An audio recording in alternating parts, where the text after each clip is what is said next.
vamos a votar algo que es muy evidente en el discurso, que les arde y les rearde a los que paulatinamente, poco a poco, algunas veces más rápido que otras, han ido perdiendo los privilegios que tenían.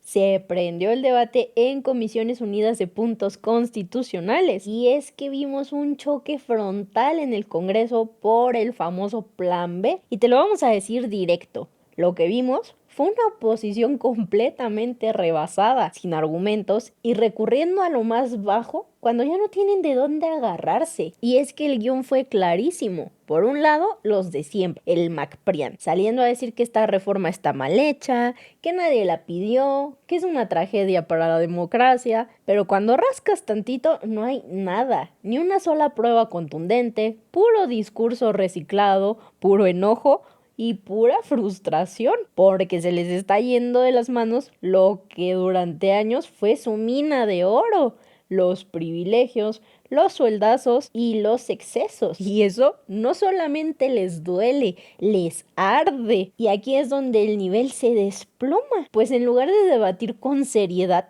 se lanzan con ataques burdos, con una narrativa desesperada. Sacaron una imagen del expresidente Andrés Manuel López Obrador, asegurando estaba arrodillado, o sea, todo el mundo estaba viendo la imagen y aún así su realidad alterada, dicen que estaba arrodillado frente a la mamá del criminal más peligroso de México, así tal cual lo dijeron. Ese es su nivel, pero aquí hay algo que nos hace ruido. ¿Con qué cara? ¿Con qué autoridad moral se atreven a decir eso? Cuando ellos cargaron con el legado de Felipe Calderón y su mano derecha, Genaro García Luna, hoy condenado por vínculos con el crimen organizado. Pero lo mejor o lo peor para ellos es que no se quedaron sin respuesta, pues desde Morena y sus aliados les contestaron de frente y los exhibieron como lo que son, unos chillones y mentirosos sin argumentos. Sería el turno al uso de la voz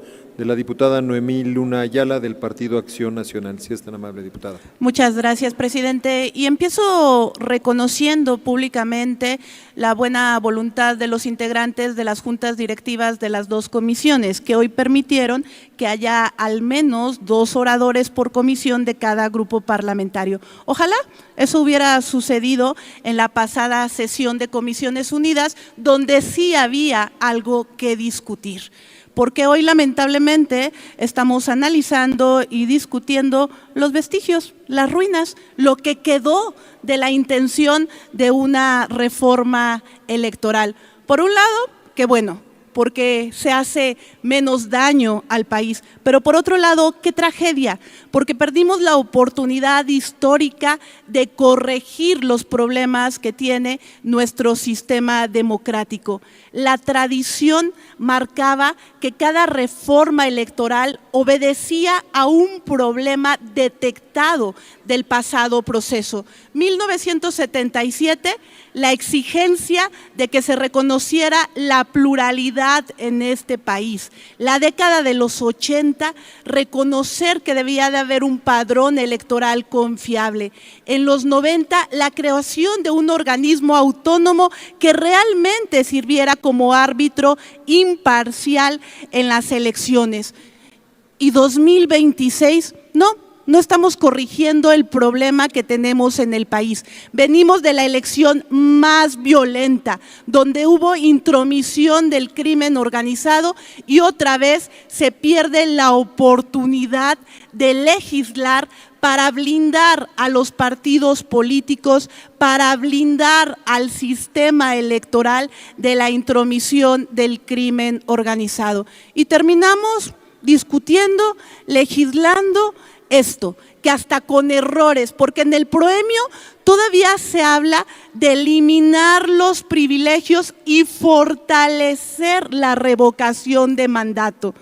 Error, porque gracias al Senado, por fortuna, nos está tocando el artículo 35 constitucional que pretendía utilizar una herramienta democrática que debiese estar al servicio de los ciudadanos para usarla como arma electoral del oficialismo. Sí, una tragedia que en estas comisiones unidas que teníamos la oportunidad histórica de fortalecer el sistema electoral, de blindarlo del crimen organizado, de sí hablar de la sobrerepresentación y la subrepresentación que hoy por hoy tiene a este poder sometido al poder ejecutivo y no como un contrapeso que debería existir en cualquier república, pues lo dejamos pasar y terminamos legislando lo que en esencia le corresponde a los congresos locales. Ni siquiera va a haber un ahorro.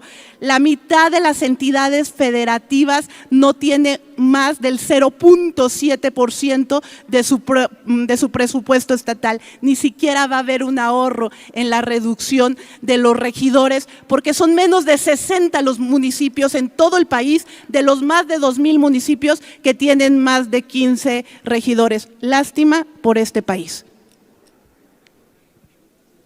Gracias, diputada Luna. Adelante con el siguiente orador, diputado Lobo. Claro que sí, diputado Godoy. Sería el turno de la diputada Carmen Bautista del partido Morena. Muchas Adelante, gracias, Carmen. diputado presidente, compañeras y compañeros integrantes de las comisiones unidas de puntos y reforma política. Esta minuta, sin duda que hoy analizamos, no es una minuta menor. Estamos ante una reforma que busca corregir distorsiones en el ejercicio del poder público, que durante años permitieron estructuras sobredimensionadas y esquemas de gasto alejado de la gente. Porque hay que decirlo con claridad, durante mucho tiempo se normalizó un modelo con privilegios, con gastos excesivos y con decisiones que no siempre respondían al interés público. Hoy tenemos la oportunidad, todas y todos, de corregir ese rumbo. Este dictamen se sostiene en un principio fundamental, la austeridad republicana, pero no como un discurso, sino como una forma de poner orden en el uso del dinero público, y eso es lo que naturalmente incomoda a los traidores que me antecedieron. Incomoda porque se están revisando prácticas que durante años se defendieron como normales, aunque implicaran un uso poco responsable de los recursos de todos los mexicanos, porque cada peso que se libera de esos excesos es un peso que puede destinarse a lo que realmente importa. Y sí, lo dije, no es menor. Esta reforma permitirá generar ahorros por más de 4,000 millones de pesos que podrán destinarse directamente a infraestructura municipal y al bienestar de la población. Ese es el fondo de este dictamen, pasar de un modelo de privilegios a un modelo de responsabilidad pública, y en ese sentido se plantean medidas claras, una integración más racional de los ayuntamientos, evitando estructuras infladas que no necesariamente generan mejores resultados, límites al gasto de los congresos locales para garantizar disciplina presupuestaria y reglas que evitan beneficios indebidos en el servicio público. Y sí, que quede claro, no se afectan derechos laborales, se eliminan excesos. Por eso esta discusión no es solo técnica, es una definición de fondo. Es decir, si el dinero público se sigue destinando a sostener estructuras ineficientes o si se orienta verdaderamente al bienestar de la gente. Y nosotros lo tenemos muy claro. Esta reforma representa un paso firme hacia un modelo de gobierno basado en el urbanismo mexicano, más austero, más cercano y más responsable frente a la ciudadanía. Por ello vamos acompañando este dictamen. Es cuanto, presidente. Damos el uso de la voz a la diputada Claudia Ruiz Massieu. Si es tan amable, diputada Claudia. Gracias, secretario, compañeras, compañeros. Desde hace 7 años vivimos la vulneración sistemática no solo de las reglas, sino también de los principios y valores democráticos que por décadas sustentaron los consensos de nuestra convivencia política y también de la transición democrática. En la peor de las tradiciones autoritarias, Morena ha usado el poder para colonizar, para presionar y para acotar a los órganos autónomos y al Poder Judicial. Así se hicieron de mayorías ficticias e irreflexivas que les han permitido desmontar los fundamentos del Estado democrático. Se les olvidó que las reformas electorales que cambiaron la historia de nuestro país no se construyeron desde el poder, de manera unilateral y mucho menos en 2 semanas. Se construyeron en la mesa, con todos los actores, a veces con tensión, a veces con desacuerdo, pero siempre con la legitimidad que da el consenso democrático. La iniciativa de reforma constitucional y la reforma que hoy discutimos se inscriben en esa misma lógica: apuntalar al régimen y dificultar la competencia electoral en condiciones de equidad. La equidad, por cierto, uno de los principales principios constitucionales que deben regir la competencia electoral. Si esa no fuera la verdadera razón, el verdadero trasfondo de la iniciativa electoral que hoy estamos analizando, no habría incluido con los ya conocidísimos pretextos de la austeridad y de potenciar la participación democrática de la ciudadanía, un burdo intento por trastocar la esencia de la figura de revocación de mandato para convertirla en ratificación de mandato y permitir que la presidenta hiciera campaña con recursos públicos buscando favorecer a su partido y a sus candidatos. Qué bueno que en el Senado se eliminó ese abuso.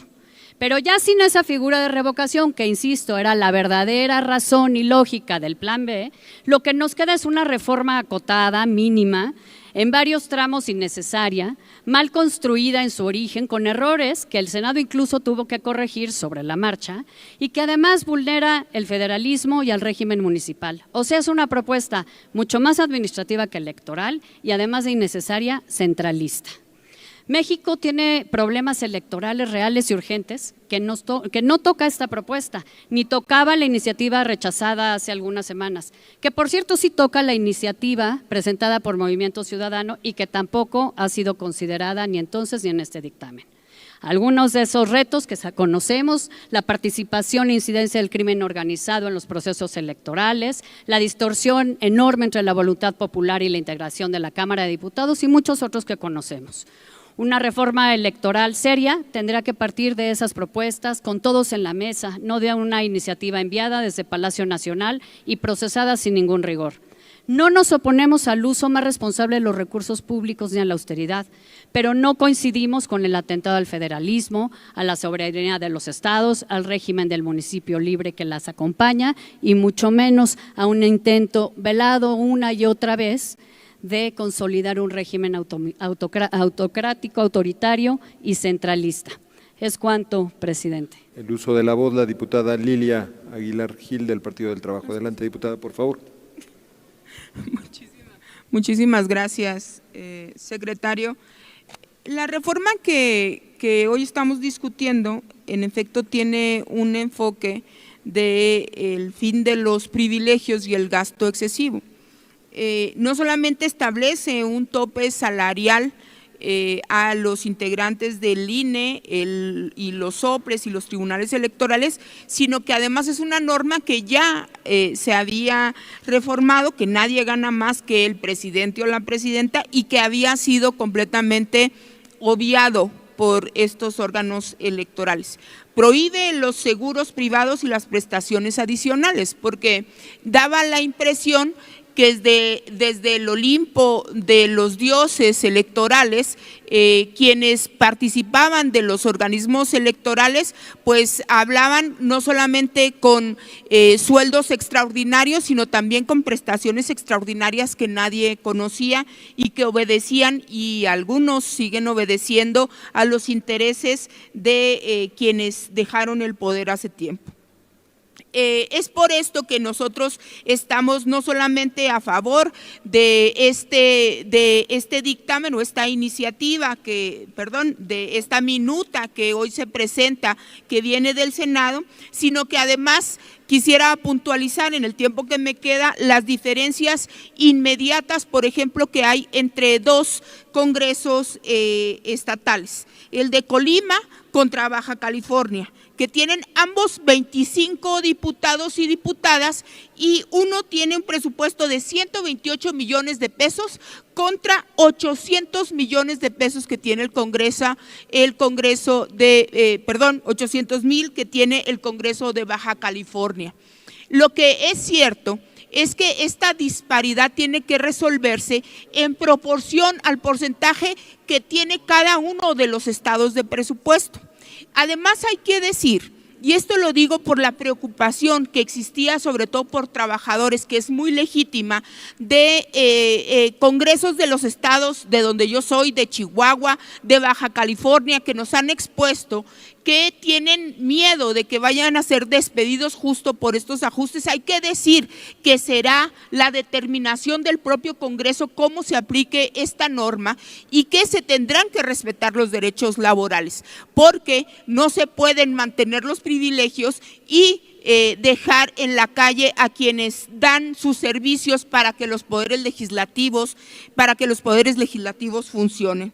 No solamente se hace esta limitación, sino creo yo una de las más necesarias es limitar el sueldo de los consejeros y consejeras del Instituto Nacional Electoral, que ganan 262,000 pesos y que además mensualmente se les paga un seguro de 39,793 pesos. Nos parece que la austeridad tiene que ser aplicable para todos los que ejercen el servicio público y que esta norma llevará a buen puerto que existan los ahorros y que además se apliquen en los propios estados donde se ahorre, porque se respeta la soberanía y la autonomía de los mismos. Es cuanto. Muchas gracias. Ya el uso de la voz, el diputado Homero Ricardo Niño de Rivera, del Partido Acción Nacional. Adelante, diputado. Gracias, compañeras y compañeros, presidentes de ambas comisiones. Quisiera empezar diciéndoles que sin duda se les hizo bolas el engrudo con todo este proceso de la súper fallida reforma electoral. Aquí hace unas semanas yo lo comenté, se ofendieron mucho cuando les dije que la iniciativa que había presentado la presidenta estaba llena, repleta de errores. Les mencioné solo uno, que decía que se había reunido el gobierno con el Partido Comunista, un partido que tiene 40 años de no existir en México.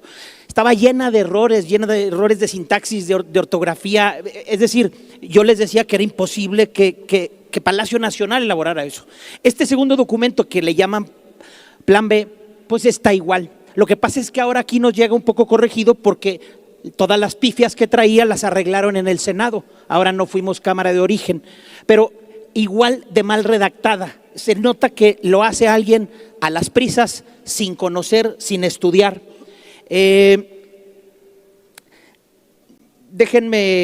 Déjenme decirles que, pues como ya se ha dicho aquí, esta reforma sin duda pues ya no tiene ninguna relevancia. Es una reforma descafeinada. Empezamos discutiendo sobre la representación proporcional de las cámaras. Estábamos discutiendo el fuero, estábamos discutiendo la revocación de mandato presidencial y terminamos hablando de regidores. El Congreso de la Unión, un tema que por supuesto que es materia de los congresos locales y todo mundo lo sabe, y ustedes de Morena y aliados también lo saben, pero pues tienen que estar aquí siguiéndole el cuento. Le llaman pomposamente eliminación de privilegios. Pues todos sabemos que habla de todo menos de eliminación de privilegios, e incluso también, como se ha dicho aquí, es muy probable que termine saliendo más cara, porque como les digo, quien haya hecho, yo acusaba a Pablo Gómez de haberle hecho la anterior, pero ahora no le invitaron a y salió igual de mal, entonces ya no sé quién redacta en Palacio Nacional, pero quien haya sido, pues sin duda no sabe ni sumar, no pudo hacer sumas y quedó en un, no solo descafeinada, sino en un desastre. Y lo hemos dicho una y mil veces y lo repetimos aquí otra vez, esta reforma electoral no ataca el mayor problema electoral que tenemos en México, que es el involucramiento del crimen organizado en las campañas para influir en los gobiernos, y Morena lo sabe muy bien, pues si tienen lleno de gobiernos involucrados con el crimen organizado. ¿A qué nos referimos con que queremos atacar ese problema? Nos referimos a que no vuelva a pasar esto. Nos referimos a que nunca más un jefe de Estado se achique, se agache frente al crimen organizado. Este país no puede permitir que vuelva a pasar una escena así tan vergonzosa. Un jefe de Estado inclinándose, un jefe de Estado mostrándole respetos a la mamá del capo más peligroso de todo. En aquel momento era el capo más peligroso del mundo. Nuestro jefe de Estado agachado, achicado, hincado. Eso es lo que este país debe evitar. Si le pasó al presidente de la República, imagínense nuestros alcaldes, cómo están, la mayoría de Morena, por cierto. Esto es lo que queremos evitar. Muchas gracias. Gracias, diputado Niño de la Rivera. Continúe con el último orador de la segunda ronda, diputado Lobo. Claro que sí, diputado presidente, diputado Godoy. Cerramos esta segunda ronda con el diputado Humberto Aldana Navarro, del partido Morena. Adelante, diputado Aldana, por favor. Con el permiso de la presidencia de la mesa directiva, compañeras y compañeros diputados, hoy vamos a votar algo que es muy evidente en el discurso, que les arde y les rearde a los que paulatinamente, poco a poco, algunas veces más rápido que otras, han ido perdiendo los privilegios que tenían. Hoy votamos una reforma que no solo atiende al clamor popular de disminuir los privilegios y de ajustar tanto municipios como congresos como OPLES a lo que reclama el pueblo, que es lo justo, a un esquema de austeridad republicana, no a un esquema de ostento y que encarecía cada vez más, porque eso ocurría, toda esta operación política año tras año. Es a quienes les arde y no al pueblo que pidió, porque fue quien pidió que se hicieran recortes al gasto público, que se limitara a lo que ganaba el presidente o la presidenta, en este caso de la República, su ingreso, y a todos aquellos privilegios que seguramente quienes aquí se atreven y se llenan la boca diciendo que somos un gobierno autocrático, que somos un gobierno coludido con la delincuencia, pues y construyeron su sistema de privilegios precisamente en todo ello. Aquí se dice que no se combate al crimen organizado. Yo digo que aquí se combate al crimen organizado de cuello blanco que instaló el régimen hasta electoral que rigió hasta hace poco y que ahora nosotros estamos revirtiendo en favor del pueblo, porque esta reforma habla de eficientar el gasto público, de hacerlo responsable, de alinearnos incluso con la OCDE, que pide que haya una disciplina fiscal muy puntual y un control estricto del gasto público. También disminuye el gasto en los ayuntamientos y en los congresos locales. Eso significa que ese dinero pues sencillamente va a ir a dar al pueblo, a la obra pública, a los municipios, que es donde primero impacta el gasto público o el exceso de gasto público en la ciudadanía. Cada voto en contra de esta reforma va a ser en contra del pueblo, porque el pueblo es quien nos paga y quien le paga a los congresos locales, a los OPLES y a los ayuntamientos. Así que, para terminar, digo que no se nos olvide que también, y ya lo mencionaron aquí, estamos atendiendo el tema de la igualdad vertical y horizontal de género, que es un tema que debería de estar ya entendido y que es constitucional, porque es parte de una de las reformas que aquí se votaron de manera unánime, y que no olvida que también son las mujeres que están abajo y que están recibiendo también un apoyo por parte de este gobierno por primera vez, después de que terminaron de cuidar niños, niñas y hasta el marido, una retribución que hacía falta para que completaran el gasto, que ya se completó con todo lo que se ha recortado de privilegios con los programas sociales, y que pretende que esto se quede ya para siempre como un hábito y una costumbre. Salgan a decirle al pueblo cómo votaron, denle cuentas al pueblo, no a nosotros. Por mi parte es cuanto. Estaría en el uso de la voz, sería el turno del diputado Erubiel Lorenzo Alonso Cue, del Partido Revolucionario Institucional. Adelante, diputado Erubiel. Muchas gracias. Buenas tardes, noches a todas, a todos.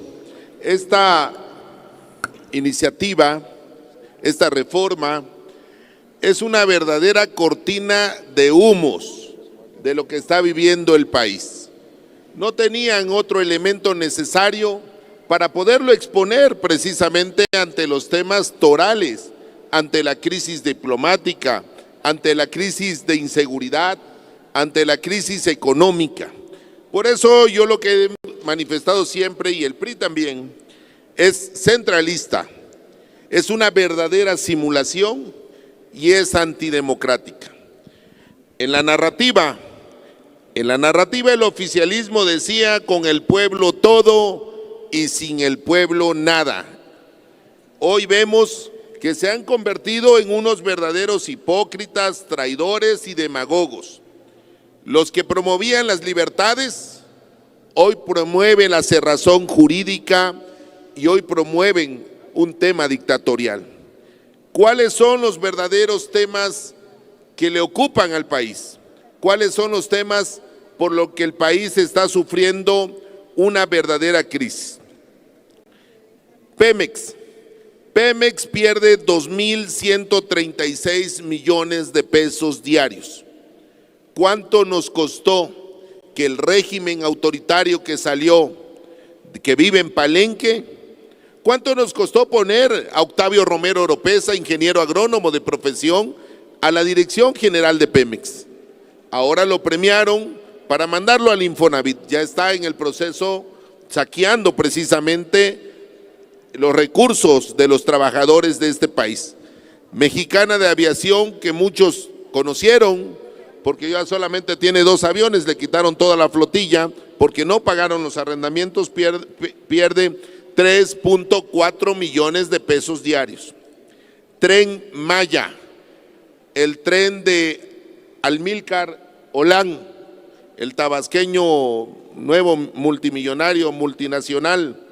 El Tren Maya pierde 7.1 millón de pesos diarios.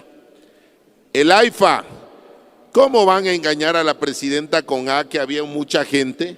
Ahí fue un legislador del Partido Acción Nacional. Al AIFA no había gente, pierde 1.2 millones de pesos diarios. Comisión Federal de Electricidad, 743 millones de pesos diarios. Está terrible lo que ha costado precisamente este gobierno de simulación. El corredor interoceánico del Istmo reportó pérdida por 96.937.924 pesos. La refinería de Dos Bocas, Olmecas, allá en mi tierra, en Paraíso, que ha dejado muertes, que ha dejado, hoy hubo precisamente un conato de incendio, una situación compleja. No ha querido este gobierno cambiar 2 escuelas primarias, un jardín de niños. Es imposible, no veo la manera, compañeras y compañeros, que quieran impulsar una reforma de este tipo. Y voy a concluir con lo siguiente: deben de despedir a los integrantes de la Consejería Jurídica. No son de cuarta, esos son como de quinta. Es increíble cómo cometen errores de todo tipo, cómo exponen a la presidenta, cómo mandan una iniciativa firmada por la… Termino, presidente, y cómo van a exponer a la presidenta. Hay que cuidarlas, les guste o no. A muchos de Morena es la presidenta con A. No la exhiban, cuídenla, porque representa a todas y a todos los mexicanos. Es cuanto, presidente. Gracias, diputado Erubiel Alonso. Continúa con la lista de oradores.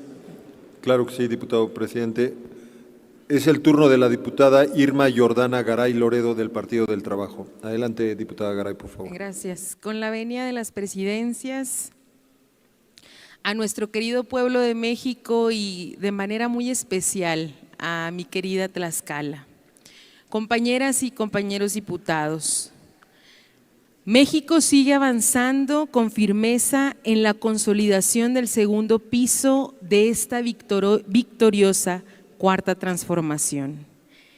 Día a día se escucha, se atiende y se responde a las demandas pendientes de nuestro pueblo. Hoy, la forma de gobernar se sustenta en el humanismo mexicano, en el bienestar de la gente y en la eliminación de los privilegios. Privilegios que durante años beneficiaron a unos cuantos a costa de la pobreza de miles de mexicanas y mexicanos. Hoy volvemos a reafirmar nuestro compromiso con el pueblo de México para seguir avanzando hacia un país más justo, donde los recursos públicos se destinen al bienestar colectivo. Esto nos permitirá continuar apoyando a nuestras infancias, adolescencias, mujeres, hombres, abuelitas y abuelitos que más lo necesitan. Estoy convencida que cada peso que se cuida debe traducirse en nuevas y mejores oportunidades para todas y todos, pues esos recursos son el fruto del esfuerzo compartido de nuestro pueblo. Por ello, la reforma enviada por nuestra presidenta, la doctora Claudia Sheinbaum, contempla diversas modificaciones orientadas en términos generales a que los ayuntamientos cuenten con mayores posibilidades de acceder a más recursos que atiendan las necesidades del pueblo. Somos sabedores que en la mayoría de los estados el primer contacto de nuestro pueblo son los presidentes municipales. Es fundamental seguir la ruta de la Cuarta Transformación, que los gobiernos municipales sean siempre una puerta abierta al pueblo, la primera instancia que escuche y atienda sus necesidades. Deben constituirse en espacios donde se construyan soluciones desde abajo, hombro a hombro con la ciudadanía y para la ciudadanía. En todo momento los servidores públicos deben guiarse por la máxima de que nadie puede percibir un salario mayor al de la Presidenta de México. Desde el Partido del Trabajo mantendremos siempre la congruencia con nuestros principios e ideales. Como parte de la creación y fundación de esta Cuarta Transformación, seguiremos luchando a un lado de nuestra presidenta para que el pueblo de México siga disfrutando de mejores oportunidades para sus vidas, para que más personas ejerzan plenamente sus derechos sociales y lograr la consolidación del estado del bienestar. Unidad nacional, todo el poder al pueblo. Es cuanto, presidente. Es el uso de la voz al diputado Óscar Iván Brito Zapata, del Partido Morena. Diputado Brito, por favor. Con su permiso, presidente, hoy llegamos por fin al plan B de la reforma electoral, que hay que decirlo así, es un plan que pone en primer lugar el principio de la austeridad republicana, de acabar con los excesos, con los privilegios, para generar ahorros a los municipios, a los estados. Y sin embargo, la oposición moralmente derrotada también se pone en contra de acabar con los privilegios. Vienen con los argumentos que se arrastran desde que inició esta legislatura. Hablan de una sobrerepresentación, pero no ponen el contexto. Porque en primer lugar, las reglas electorales, que son las que nos otorgaron la mayoría calificada que hoy gozamos por voluntad del pueblo, fueron el PRI y el PAN. Fue cuando ya no les gustaron las reglas electorales que empezaron a atacar al proceso electoral. Sin embargo, luego propusimos una reforma electoral, se hicieron foros en todo el país, la oposición bien pudo participar y contribuir a construir una propuesta sólida. No quisieron, prefirieron denostar este esfuerzo y ellos cancelaron la posibilidad de una reforma electoral de avanzada, que todos coincidimos urge. Viene a discusión la propuesta del Plan A. Acá hablan y se llenan la boca de combatir al crimen organizado los que pusieron al frente de la seguridad pública de este país al capo de capos, Genaro García Luna, que hoy está preso en los Estados Unidos. Ellos que hablan de combate al crimen organizado rechazaron la reforma electoral en su versión del Plan A, donde se le daban más herramientas al INE, incluso para fiscalizar en tiempo real la procedencia de los recursos públicos destinados a las campañas. ¿Qué hubiera permitido eso? Que se emprendieran acciones penales con mayor inmediatez. Hoy la reforma electoral que estamos discutiendo, esta minuta del Senado, tiene 3 ejes. 1, poner un tope a los congresos que no podrá exceder del 0.7% del presupuesto del Estado. Mentira lo que acá alegó la oposición, que los congresos que no lleguen a ese tope podrán subirlo. Lean el artículo 8º transitorio, por favor, también forma parte de la minuta. Siguiente, el tema de los ayuntamientos. Se deja un tope máximo. No sé de dónde sacan que se está tentando contra la constitución del municipio libre, tal cual lo marca el artículo 115. Ninguna de las facultades de las regidurías ni de los ayuntamientos se ha tocado. Es un tema de austeridad. Y por último, nuevamente, porque te parece que tenemos que insistir a cada rato, que se respete el artículo constitucional que señale que ningún servidor público pueda ganar más que la presidenta de la República. Eso es lo que está en discusión. De verdad, me resulta de una extrañeza impresionante que la oposición, ni siquiera cuando se habla de generar ahorros que le van a dar un mayor beneficio a sus estados y a sus municipios, pueda de verdad tener la decencia de votar a favor. No más excesos, no más privilegios, viva el plan B. Es cuanto, presidente. Pues por parte de Morena y aliados, la respuesta es clarísima. Esta reforma va directo al corazón del problema. Los privilegios, sueldos inflados en el INE, seguros privados, prestaciones de lujo, un verdadero Olimpo desconectado de la gente. Y no es discurso, son números. Consejeros ganando miles de pesos mensuales, con seguros ridículos. ¿Y eso es lo que defienden? ¿Eso es lo que tanto le preocupa realmente al PRIAN? Y es que esta reforma no es menor, es el fin de un modelo lleno de excesos y el inicio de uno más austero, donde el dinero público deje de mantenerse en estructuras infladas y se vaya a donde realmente importa, al pueblo. Pues son millones de pesos en ahorros, pero claro, eso no te lo va a decir la oposición, eso no lo van a sacar los medios chayoteros convencionales, porque mientras ellos hablan de democracia, lo que en realidad están defendiendo es el viejo sistema que les daba privilegios. Por eso gritan, por eso exageran, por eso inventan y por eso tienen que recurrir a hechos tan lamentables y cínicos comunistas que ya ni siquiera da coraje, dan risa, dan pena. Porque cuando ya no tienen argumentos, ya no saben de qué manera engañar al pueblo, recurren a los shows, televisión barata, pero esta vez no les funcionó porque enfrente ya no tienen a los de antes. Ahora hay respuesta y cada ataque desesperado que lanzan terminan regresándoselas como boomerang. Así que sí, hoy quedó claro algo, el debate ya no es técnico, es de fondo. O estás del lado de los privilegios o estás del lado de quitarlos. Y en esta discusión, por más que grite el PRIAN, hoy volvieron a quedar completamente erguidos, aplastados y aniquilados. Y bueno, hasta aquí la noticia. ¿Ustedes qué opinan? Déjenme sus comentarios y si les gustó el video no olviden darme su like y compartir con todos sus amigos para que también estén bien informados y al tanto de lo que acontece día a día en el país. Te veo en un siguiente video. Hasta luego.